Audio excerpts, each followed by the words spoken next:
Okay, good day.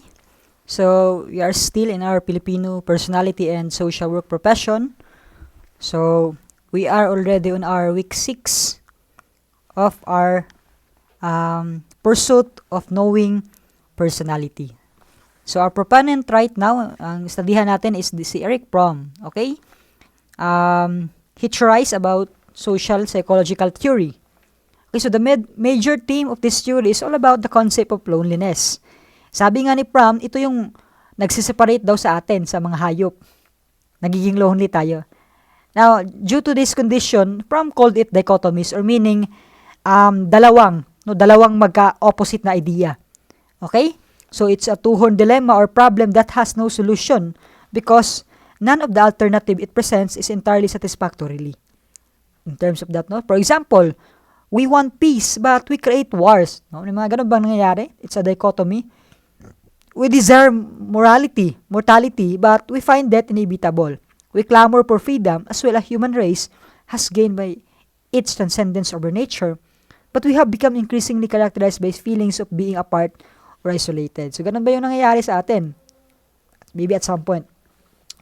Okay, so the existential dichotomy has characterized human condition, give rise to 5 basic needs. Now, since we already have a problem to be solved, the dichotomies which Fromm called, no, so kailangan natin yung needs. There is a need. If there is a problem, there is a needs para ma-met yung problem, para ma-satisfy. So, ito yung pinopropose, no? Ito yung theorize ni Fromm, na basic needs accordingly ng tao. Okay, so the basic needs of human existence are relatedness, no? To be in contact with people and physical in nature, no? To be relate, no? To relate. Transcendence, no? To rise above animal existence by becoming active actors. Rootedness, having the sense of belongingness, sense of identity, to know what one is, no? This sense of I, ako, distinct from others.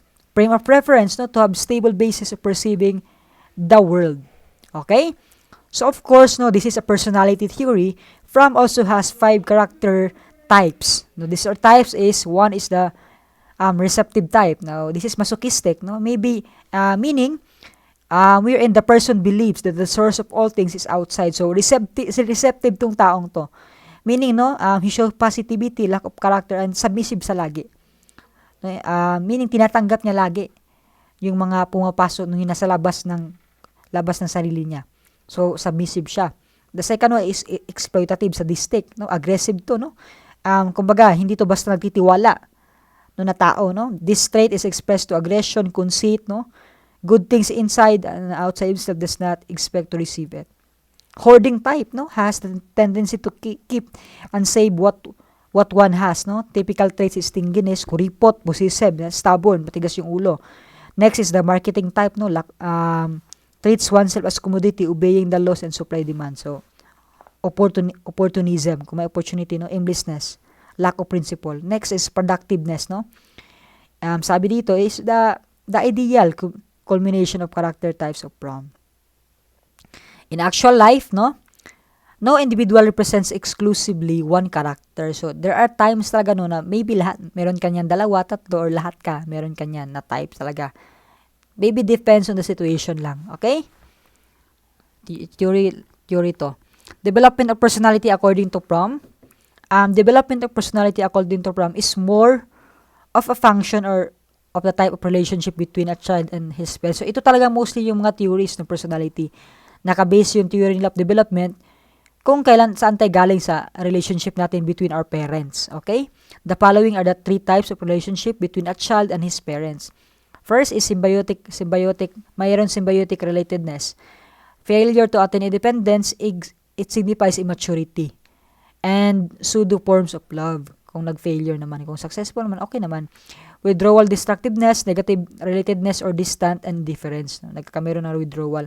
And of course, we have the positive one, the genuine productive love. It entails the 4 elements of love, namely mutual care, responsibility, respect, and knowledge. Care implies active concern, no?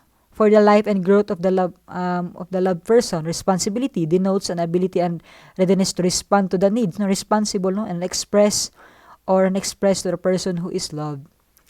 Next is respect, no? Refers to the ability to see others as he is, at the same time to accept his uniqueness, no? So, parang ganun ba? Do unto others if you want others to do it unto you. Okay? Knowledge is the experience of union with another person with full awareness of the total being of his love.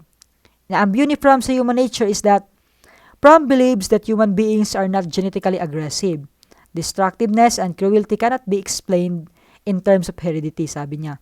Meron din siya isang idea dito na katulad kang Freud, the necrophilus character is similar with Freud's death instinct, while the biophilus character where one seeks to further growth. No? So, meron tayong aspect sa ating life na death instinct, no? Naglalaho, namamatay lang. At meron din aspect sa ating life na nag-grow, active, buhay, is synonymously with productive orientation.